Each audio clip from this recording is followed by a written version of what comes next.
अस्सलाम वालेकुम students. Autumn 20 का क्वेश्चन आज हम डिस्कस करेंगे। इन्वेंट्री मैनेजमेंट की रिवीजन जारी थी। ऑटम 20 का क्वेश्चन करेंगे हम। क्वेश्चन नंबर 2 है पिज़्ज़ा इनकॉर्पोरेशन। इस्लामाबाद वाले हजरात के लिए पिज़्ज़ा इनकॉर्पोरेशन। मैंने क्वेश्चन क्वेश्चन स्टार्ट किया था, उसके अंदर वीडियो के अंदर इशू आ रहा था, तो मुझे काफ़ी देर बाद पता चला कि वीडियो के अंदर इशू है। तो मैं काफ़ी कुछ लिख चुका था, तो बजाय इसके कि मेरी सारी वीडियो पहले वाली ज़ाया हो जाए, मैं उधर से ही उधर से तो खैर नहीं, मैं दोबारा रिपीट कर देता हूँ ये सारा। मैंने कहा था आपने एक दफ़ा तो सबसे पहले क्वेश्चन पढ़ लें। ऑटम 2020 का क्वेश्चन करवा रहा हूँ, क्वेश्चन नंबर 2 सितंबर 2020 का क्वेश्चन। आप रिक्वायरमेंट पढ़ें तो जैसे ट्रेडिशनली क्वेश्चन आता है ईओक्यू का, बिल्कुल उसी तरह क्वेश्चन है। आपको याद होगा कि यार ये एक ईओक्यू का एक ईओक्यू वाली लाइन होती थी और एक सप्लायर जिस पे आपको डिस्काउंट दे रहा होता था। सप्लायर ऑफर मार रहा होता था कि यार इतने यूनिट से ज़्यादा ले लो तो आपको डिस्काउंट मिलेगा। फिर आप 3 तरह की कॉस्ट इनकॉर्पोरेट करते थे, एनुअल, ऑर्डरिंग कॉस्ट। अभी जस्ट लेक्चर नंबर 2 जो रिवीजन का गुजरा है उसमें आपने जिस तरह निकाला, एनुअल होल्डिंग कॉस्ट और परचेज कॉस्ट। ठीक है, इन तीनों को ऐड अप करके जिसमें कम कॉस्ट होगी हम वो वाला ऑप्शन जो है वो चूज़ कर लेंगे। हमारा क्वेश्चन ये है पूरा का पूरा, लेकिन इस क्वेश्चन के अंदर ईओक्यू जो है हमें फाइंड पहले करना पड़ेगा। जस्ट लाइक पुराने क्वेश्चन जितने भी पास पेपर के क्वेश्चन हैं, काफ़ी ज़्यादा इस तरह के क्वेश्चन आए हैं, तो हम सबसे पहले ईओक्यू फाइंड कर रहे थे। फिर मैं स्टूडेंट्स से ये फरमा रहा था कि आप लोगों ने एक काम करना है, सॉल्यूशन स्टार्ट किया ना, मार्क्स लेना सीखने हैं, मार्क्स लेना सीखने हैं मेहरबानी करके। बजाय इसके कि जैसे मैंने नीचे फॉर्मेट बनाया है, सारे जामे स्टार्ट हुए हैं और उन्होंने डायरेक्टली जिस तरह ये फॉर्मेट बनाना स्टार्ट, 2 लाइन्स बनाई है उसमें, उन्होंने डायरेक्टली काम करना स्टार्ट कर दिया। लेकिन ऑल दो ईओक्यू जब तक फाइंड नहीं करेंगे क्वेश्चन आगे चल नहीं सकता। तो ईओक्यू फाइंड करने के लिए भी मैंने सबसे पहले क्या किया, फार्मूला लिखा। इसके तो मार्क्स होंगे ना फार्मूला लिखने के, मैंने फार्मूला लिख दिया। ठीक है, कुछ मार्क्स मिल गए। फिर देखें कि आपने 2 into annual demand working number 3 बनाई है और वर्किंग नंबर 3 मैंने यहाँ पे पुट कर दी। आप चीज़ आपका मटेरियल है, इन्वेंट्री मैनेजमेंट, इन्वेंट्री का है इस क्वेश्चन के अंदर, इन्वेंट्री है चीज़, कि चीज़ आपकी एनुअली कितनी आती है, एनुअल डिमांड ऑफ चीज़ 4850। आप पिज़्ज़ा बनाते हो पर वीक, 52 वीक्स है और हर पिज़्ज़ा के अंदर 0.25 के चीज़ लगती है, लेकिन 3% लॉस हो जाता है, तो डिवाइड बाय 97 मल्टीप्लाई बाय 100। तो 65,000 हमारी एनुअल डिमांड है हमारे मटेरियल की, जो कि मटेरियल हमारा क्या है, चीज़ है। तो मैंने उठा के यहाँ पे पुट कर दिया। फिर मैं ये एक इल्तिजा कर रहा था स्टूडेंट से कि बजाय इसके कि आप ऑर्डरिंग कॉस्ट कैलकुलेटर पे डायरेक्टली कैलकुलेट करके डायरेक्टली उठा के यहाँ पे लिख दें, आप वर्किंग शो करें लाजमी। फ़ायदा क्या होगा? एडमिन कॉस्ट आपने पढ़ी, क्वेश्चन के अंदर लिखी हुई है 150,000 पर ऑर्डर, लेकिन नीचे पॉइंट नंबर 3 के अंदर लिखा हुआ है 80% जो है इसके अंदर वेरिएबल है, तो हमने फिक्स तो लेनी नहीं होती। हमने लेक्चर नंबर 1 के अंदर भी ये सीखा कि ऑर्डरिंग कॉस्ट और होल्डिंग कॉस्ट का वो कंपोनेंट लेना है जो ऑर्डर साइज़ के चेंज होने से चेंज हो जाए। अब फिक्स कॉस्ट तो ऑर्डर साइज़ के चेंज होने से रही। बेशक उसने एडमिनिस्ट्रेशन कॉस्ट पर ऑर्डर दी हो, आप कहें सर पर ऑर्डर, देखो fix cost per unit calculate नहीं हो सकती। यहाँ पे पर यूनिट नहीं तो पर ऑर्डर कैलकुलेट हुई है, लेकिन इसके अंदर फिक्स कॉस्ट इंक्लूड है। इस 150,000 के अंदर फिक्स कॉस्ट इंक्लूड है और फिक्स कॉस्ट ऑर्डर साइज़ के चेंज होने से चेंज नहीं होगी, तो उसको तो निकाल देना चाहिए। इस वजह से हमने सिर्फ 150,000 का 80% लिया।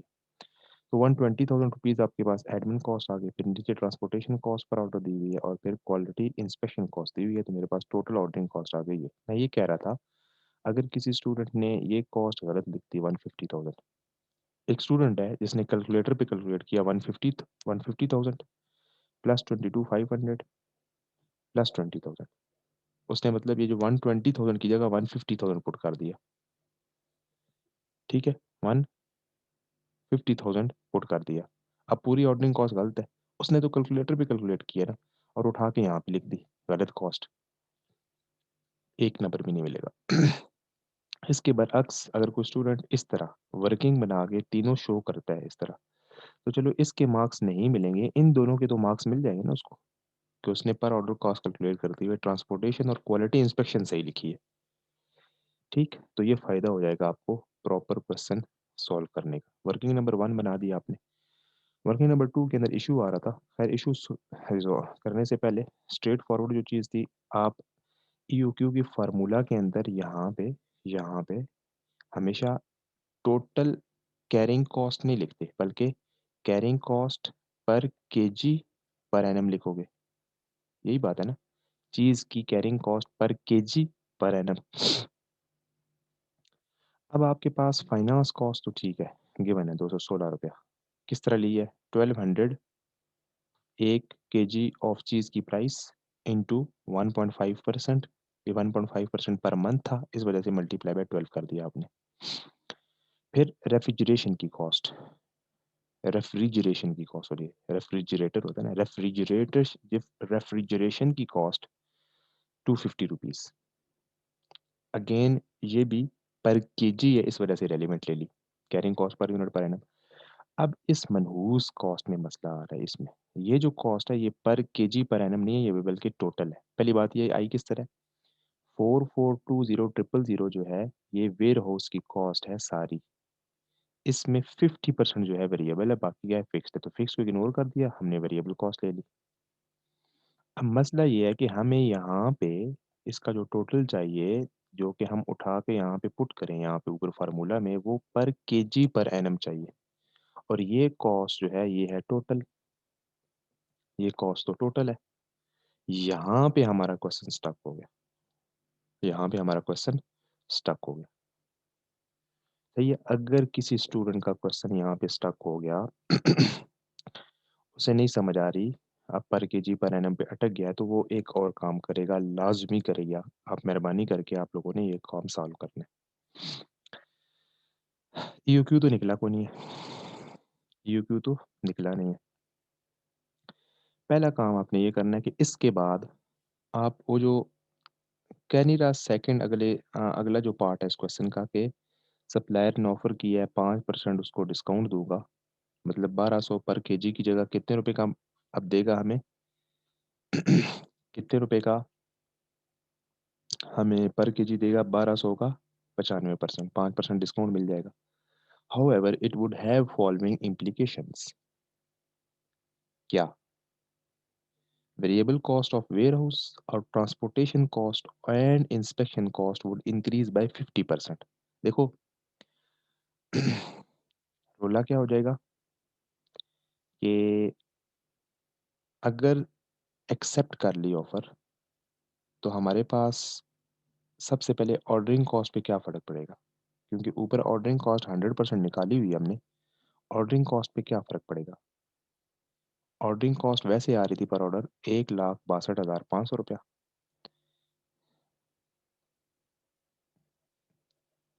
₹1,62,500। अब इंक्रीज़ आ जाएगा इस कॉस्ट के अंदर। पहला पॉइंट तो होल्डिंग कॉस्ट से रिलेटेड है, ठीक है? रेफ्रिजरेशन की कॉस्ट। दूसरे में ना दूसरे पॉइंट में ट्रांसपोर्टेशन कॉस्ट और इंस्पेक्शन कॉस्ट, जो क्वालिटी इंस्पेक्शन है वो 5 अ, वुड इंक्रीज़ बाय 50%। ओह माशाल्लाह! 50% इंक्रीज़ कर जाएँगी। तो अब एक तो ये तो कॉस्ट इनकर होगी, ठीक है? ये तो पुरानी कॉस्ट है ना ऊपर वाली। इसका अब नई कॉस्ट क्या होगी? 50% मेरे पास ट्रांसपोर्टेशन कॉस्ट बढ़ जाएगी। ट्रांसपोर्टेशन कॉस्ट बढ़ जाएगी, कितनी बढ़ जाएगी? 22,500 इंटू 50%। और इसी तरह मेरे पास क्वालिटी इंस्पेक्शन की कॉस्ट भी बढ़ जाएगी।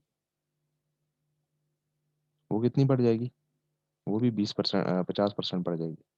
तो माशाल्लाह मेरे पास जो पर ऑर्डर कॉस्ट है, वो after accepting the supplier offer, वो मेरे पास कितनी पहुँच जाएगी? 22,500 का 50%, 22,500 का 50%, 11,250। ठीक है? ये मेरे पास per order cost after accepting the supplier offer आ जाएगी। ठीक? ये मेरे पास ऑर्डरिंग कॉस्ट आ गई।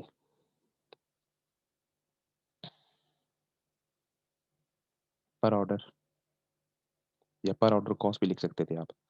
फिर मेरी होल्डिंग कॉस्ट जो है, होल्डिंग कॉस्ट वैसे कितनी थी, 216, 250। एक तो थी फाइनेंस कॉस्ट 216, और रेफ्रिजरेशन की कॉस्ट थी मेरे पास 250। रेफ्रिजरेशन की कॉस्ट थी मेरे पास 250, तो रेफ्रिजरेशन की कॉस्ट भी बढ़ गई।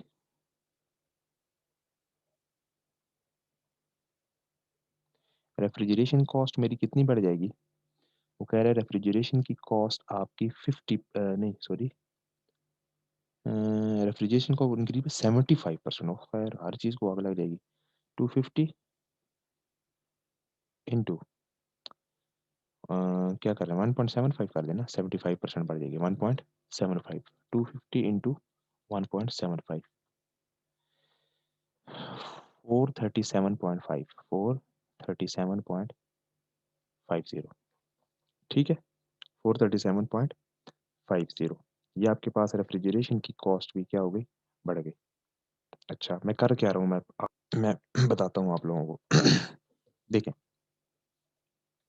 तो ये आगे 437.5, पॉइंट इग्नोर ना कर दें यार, पॉइंट इग्नोर कर देते हैं, 437 लिख देते हैं, ठीक है। अच्छा एक और सॉरी, एक चीज़ देखो, finance cost, finance cost change हो जाएगी। फाइनेंस कॉस्ट जो है ना, 1200 है ना, 1200 का कितने परसेंट थी, 1200 का कितने परसेंट थी पर मंथ, 0.015, यही था ना, 0.015। लेकिन अब तो 1200 की चीज़ नहीं मिलेगी, अब तो हमें कितने रुपए की चीज़ मिलेगी, 95%, 5% डिस्काउंट मिल जाएगा। फिर इसका 0.15 नहीं, 0.015%, 0.015% इंटू 12 कर दिया, तो ये मेरे पास आ गई 1200 रुपया मेरी पर केजी की प्राइस थी। 5% डिस्काउंट मिलने के बाद 95% मिला, 0.95 इंटू 0.015 इंटू 12 इस वजह से कर रहा हूँ क्योंकि मेरे पास per month carrying cost available, तो मेरे पास आ गए 205 रुपया, 205 रुपये, इसको थोड़ा सा ऊपर में लिख देते हैं, 437 रुपीज़, ठीक है। अब वेयर हाउस की कॉस्ट अगेन, वेयर हाउस की कॉस्ट का स्टिल एक परेशानी है हमारे पास, कि वेयर हाउस की कॉस्ट जो है ना, वही ऊपर जो हमारे पास मसला आ रहा है कि पर केजी वाला चक्कर नहीं है, ठीक है। वेयर हाउस की कॉस्ट हम यहाँ पे फाइंड नहीं कर सकते, तो मेहरबानी करनी है हर स्टूडेंट ने। देखो मैं इसका टोटल करता हूँ, ये टोटल आ रहा है 183,750। यार एटलीस्ट ये काम तो कर सकते थे ना, ये होता है पेपर पास करने का तरीका। और एक और काम, ईओक्यू और ईओक्यू इंटू 2 डबल कर दो ना, उसने कहा है ऑर्डर साइज। क्या इस पे ऑर्डरिंग कॉस्ट नहीं निकल सकती, ऑर्डरिंग कॉस्ट नहीं निकल सकती, 100% निकल सकती है दोनों लेवल्स पे। ऑर्डरिंग कॉस्ट क्या है, एनुअल डिमांड डिवाइडेड, अच्छा नहीं सॉरी, एनुअल ऑर्डरिंग कॉस्ट भी इशू है, क्योंकि annual demand divide by order size है, तो ऑर्डर साइज आता है। लेकिन स्टिल आप लिखें annual ordering cost, annual carrying cost और परचेज प्राइस। फॉर्मेट बनाया, फॉर्मेट बनाया परचेज प्राइस, परचेज प्राइस क्या होगी, 1200 रुपया इंटू, जी 1200 आपके पास, सॉरी 1200 किधर से आ गया, एनुअल डिमांड आपकी कितनी थी ईओ उस पे, 4850 पिज़्ज़ा बिकते थे, इनटू कितने रुपीस का एक कितने लगते हैं जी, 4850 पिज़्ज़ाज बनते हैं, 52 मल्टीप्लाई कर दिया, एनुअल आ गया आपके पास, और कितनी चीज़ लगती है, 0.25, ठीक है। ये आपके पास वो जो आ गई थी, एनुअल डिमांड आ गई थी, ठीक है, ये 65,000। अब 65,000 केजीज आपने चीज़ मंगानी है, यहाँ पे ईओक्यू की आपको कितने रुपए की मिलेगी, 1200 रुपए की, जबकि यही 65,000 केजीज आपको दूसरे लेवल पे कितने रुपए की मिलेगी, 1200 का 95%। क्या आप ये पुट नहीं कर सकते, तो अल्लाह का वास्ता है, इस अक्ल को आपने पेपर के अंदर लेके जाना है। बस मेरे से और क्वेश्चन सॉल्व नहीं हुआ, मैं यहाँ पे अटक गया, तो मैंने इतना क्वेश्चन किया और मैं नेक्स्ट क्वेश्चन पे मूव कर गया। थोड़ा सा दिमाग लड़ाने के बाद मैं नेक्स्ट क्वेश्चन पे मूव कर गया। क्या मुझे इस सारे सोल्यूशन में एक नंबर भी नहीं मिलेगा? 100% कुछ ना कुछ मार्क्स होंगे इसके। 13 में से मैंने 6-7 मार्क्स तो ले ही लिए होंगे। सही है। अब आते हैं मेन इशू की तरफ, जो हमारा मेन इशू था। अब मसला ये बन रहा है कि हमसे ये फाइंड, जब तक ये नहीं फाइंड होगा उस वक्त तक यू क्यू नहीं आएगा, और यू क्यू नहीं आएगा तो पूरा क्वेश्चन वहीं पे रुका रहेगा। क्या कर सकते हैं इसकी जगह? एक काम हो सकता है वैसे, आपके पास ऑर्डरिंग कॉस्ट भी आ गई है। एक काम करते हैं, इक्वेशन बनाते हैं। यू क्यू एक ऐसा लेवल है, यू क्यू एक ऐसा लेवल है जिसपे एट यू क्यू, ये लिखें at U Q, annual holding cost जो होती है वो इक्वल टू होती है एनुअल ऑर्डरिंग कॉस्ट के। ठीक है। हाँ, इक्वेशन बन जाएगी यार। एनुअल होल्डिंग कॉस्ट क्या होती है? Order size divide by two. Order size फिलहाल हम किसके मुताबिक ऑर्डर देते हैं? ईओक्यू के मुताबिक। EOQ divided by two into carrying cost per unit per annum. इसी तरह एनुअल ऑर्डरिंग कॉस्ट क्या होती है? एनुअल ऑर्डरिंग कॉस्ट होती है एनुअल डिमांड। एनुअल डिमांड कितनी है? 65,000। 65,000 के जी। एक चीज़ मैं मिस कर गया हूँ यहाँ पे। 65,000 से मुझे याद आया, चेक करें। 65,000 से एकदम याद आया, इसको डिवाइड बाय 0.97 भी तो करना था ना, तो 3% लॉस हो जाता है। 3% लॉस हो जाता है। फिर इसको मल्टीप्लाई करें किसके साथ? 1,200 रुपये के साथ। तब 65,000 आएगा। एनुअल एनुअल ऑर्डरिंग कॉस्ट क्या होती है? एनुअल ऑर्डरिंग कॉस्ट होती है 65,000 annual demand divided by order size. अब ऑर्डर साइज दोबारा क्या है? EOQ divided by EOQ. यार ये तो कोई अजीब सी इक्वेशन बन जाएगी। Annual demand divided by EOQ into ordering पर ऑर्डर कॉस्ट। पर ऑर्डर कॉस्ट हमारे पास गिवन है। मैं मौजूदा हालात में फिलहाल ईओक्यू एट ईओक्यू में ये सारा काम कर रहा हूँ। अभी वो सप्लायर वाला ऑर्डर नहीं आया। 1,62,500। 1,62,500। अच्छा, हमारे पास क्या होल्डिंग कॉस्ट गिवन है सारी की सारी? नहीं, सारी की सारी गिवन नहीं है। हमारे पास होल्डिंग कॉस्ट थी 216, 250 और ये वाली cost carrying cost per unit per annum. तो फार्मूला होता था E O Q divide by two into carrying cost per unit per annum, per unit per annum. तो मेरे पास एक कैरिंग कॉस्ट आ रही है 250, एक आ रही है 216, लेकिन एक जो है मनहूस वो पूरी नहीं आ रही, मतलब पर केजी पर एनम नहीं आ रही। वो मेरे पास टोटल आ रही है, वो कितनी है? 22,10,000। ये मेरे पास एनुअल वेरिएबल वेयर हाउस की कॉस्ट है। 22,10,000 ये मेरे पास टोटल है। टोटल है। ठीक है। अब कोई टोटल कॉस्ट हो तो डिवाइड किससे करते हैं? ये मेरी टोटल कॉस्ट सारे केजीज की एनुअल वेयर हाउस की कॉस्ट है। एनुअल वेयर हाउस की वेरिएबल कॉस्ट है जितने भी केजीज में रखता हूँ। यहाँ पे अक्सर स्टूडेंट्स ने एक गलती की होगी।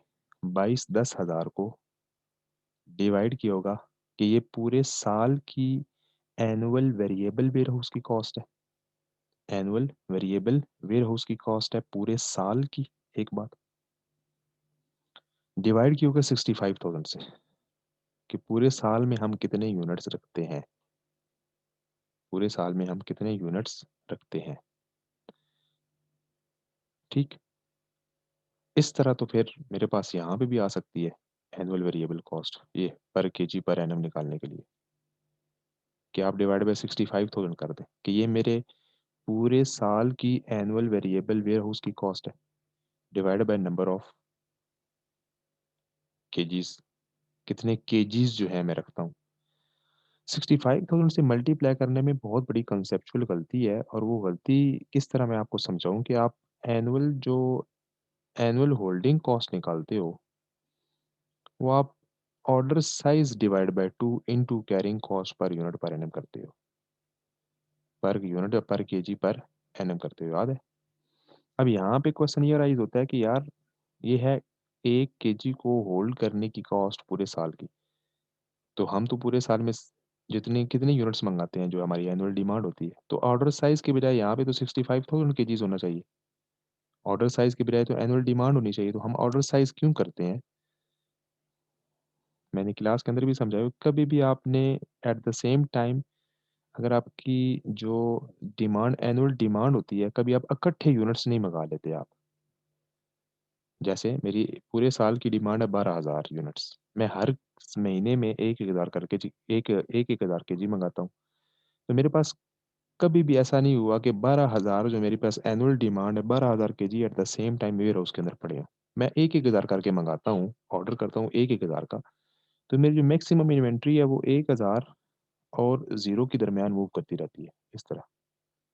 ये मूव किस तरह करती रहती है कि मैंने मँगाया, ऑर्डर आया, मेरे पास गोदाम भर गया, फिर मैंने यूज़ करना शुरू किया।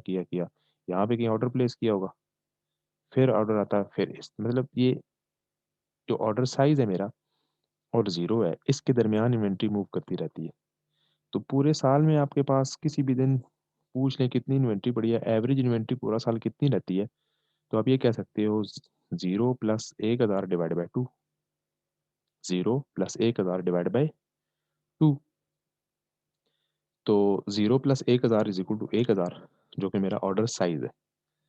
तो order size divided by 2, average inventory को मल्टीप्लाई किया जाता है carrying cost per unit per annum के साथ। तो क्या आती थी? एनुअल होल्डिंग कॉस्ट आती थी, एनुअल होल्डिंग कॉस्ट आती थी। ये जो ऊपर ये वाली annual annual cost holding cost दी हुई है, वेयरहाउस की कॉस्ट दी हुई है, डिवाइड किससे होगी? एवरेज इन्वेंट्री से, एनुअल डिमांड से नहीं। तो एवरेज इन्वेंट्री का फार्मूला अगेन क्या है? Order size divided by 2। अगर किसी को सारी डिस्कशन समझ नहीं आई तो ये तो कम से कम पता है ना कि एनुअल होल्डिंग कॉस्ट का फार्मूला है ये। अब carrying cost per unit per annum या पर केजी पर एनम जो है वो किससे मल्टीप्लाई होती है? एवरेज इन्वेंट्री से, ऑर्डर साइज डिवाइड बाय 2 से। और आंसर आता है एनुअल होल्डिंग कॉस्ट। अब मेरे पास एनुअल होल्डिंग कॉस्ट गिवन है, ये मैंने फाइंड करना है। तो मुझे ऑर्डर साइज डिवाइडेड बाय 2, आप ये फार्मूला देखो क्या बन रहा है? Order size divide by 2 into carrying cost per KG per annum is equal to annual cost. अब मेरे पास ये गिवन है 22,10,000, ये मेरे पास गिवन है, मैंने ये फाइंड करना है, ये मैंने फाइंड करना है। तो ये चीज़ उधर चली जाएगी ना, ये चीज़ उधर चली जाएगी। तो फिर ये क्या चीज़ बन जाएगी? ठीक है ना? तो इसका मतलब ये है कि हमें यहाँ पे डिवाइड करना पड़ेगा किससे? एवरेज इन्वेंट्री से। और एवरेज इन्वेंट्री अगेन क्या है? EOQ divided by 2। सही है? अब मैं क्या करता हूँ, मैं जहाँ-जहाँ ईओक्यू आ रहा है, वहाँ-वहाँ एक्स पुट कर देता हूँ। एक्स डिवाइड बाय 2 इंटू, ये तो बड़ी अजीब सी मनहूस सी चीज़ बन जाएगी खैर, 250 250 plus 216 466 plus 22,10,000 divided by x divided by 2, x divided by 2। सही है? अच्छा, is equal to 65,000 divided by x into 1,62,500। तो यार मुझे इतना वो यूज़ करना नहीं आता, वो चीज़ कैलकुलेटर, साइंटिफिक कैलकुलेटर इतना यूज़ करना नहीं आता। ये मेरे ख्याल में ये वो एक्स को ख़त्म करने के लिए यहाँ पे एक्स से मल्टीप्लाई करना पड़ेगा, x2 से मल्टीप्लाई करना पड़ेगा मेरे ख्याल में। तो ये खैर ये चीज़, ये जो साइंटिफिक कैलकुलेटर पे मेरे ख्याल में ईज़िली ये सॉल्व हो सकती है ये साइंटिफिक कैलकुलेटर जो आपके पास है। अगर नहीं पता, जिस तरह मेरी तरह कोई स्टूडेंट हो शायद, जिसे अभी तक सही तरह साइंटिफिक कैलकुलेटर यूज़ करना नहीं आता, मुझे लिटरली साइंटिफिक कैलकुलेटर यूज़ करना नहीं आता। ये मुझे लगता है लीनियर इक्वेशन तो नहीं बनेगी, ये मेरे ख्याल में क्वाड्रेटिक इक्वेशन टाइप बन जाएगी। एक्स की पावर वो क्वाड्रेटिक इक्वेशन नहीं होती थी, x square plus x plus यहाँ पे कुछ कांस्टेंट होता था कोई भी, जैसे 50 इज इक्वल टू फलाना। ये कुछ इस तरह बन जाएगी, क्वाड्रेटिक इक्वेशन बन जाएगी, और उसको सॉल्व करने का छोटे भाई को मेरे को तरीका आता होगा, मुझे तो खैर नहीं आता। तो क्वाड्रेटिक इक्वेशन से ये आपने सॉल्व कर लेना है, तो आपके पास ई ओ क्यू आ जाएगा जो कि एक्स है, और ई ओ क्यू आ गया उसके बाद सारा का सारा क्वेश्चन स्ट्रेट फॉरवर्ड है। ठीक है, आप लोगों ने ना एक काम करना है,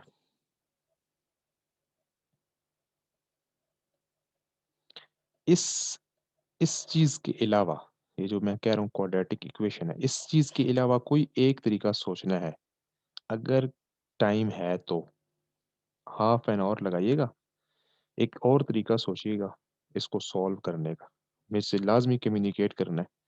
ठीक है, मैं उस स्टूडेंट को खराज तहसीन एडवांस में कॉस्ट अकाउंटिंग का पेपर पास होने की खुशखबरी, और हो सकता है बहुत बेहतरीन तरीका निकाला हो तो मेरिट सर्टिफिकेट भी मैं अपने घर से बना के एक डुप्लीकेट कॉपी भेज दूँ। ठीक है, एक और तरीका इसका लाजमी आपने फाइंड करना है। बाकी इस क्वेश्चन की बेहतरीन चीज़ ये थी कि मैंने जो आपको चीज़ें बताई कि मार्क्स लेना सीखने, ये जो इधर तक मैंने काम नहीं किया, ये वाला, ये यहाँ तक, ये देखो ना, परचेज प्राइस यहाँ भी पुट होगी, यहाँ पे भी पुट होगी। बाकी ये है कि यहाँ जहाँ मुझे चीज़ नहीं पता, ऑर्डरिंग कॉस्ट, जैसे देखो ऑर्डरिंग कॉस्ट क्या होती है, एनुअल डिमांड पता है मुझे 65,000 डिवाइडेड बाय, अब ई ओ क्यू है, यहाँ पे ई ओ क्यू से रिपोर्ट कर दूँ इंटू ये बात समझ आ गई है ना। फार्मूला सिर्फ पुट कर दूँ, अगेन यहाँ पे फार्मूला पुट कर दूँ, आगे बेशक वैल्यू पुट ना करूँ क्योंकि मेरे पास ई ओ क्यू नहीं है। तो ये इस तरीके से आपने मार्क्स लेने हैं। अगेन तरीका सोच के लाजमी गप लगाइएगा मेरे साथ, अल्लाह ने वाले।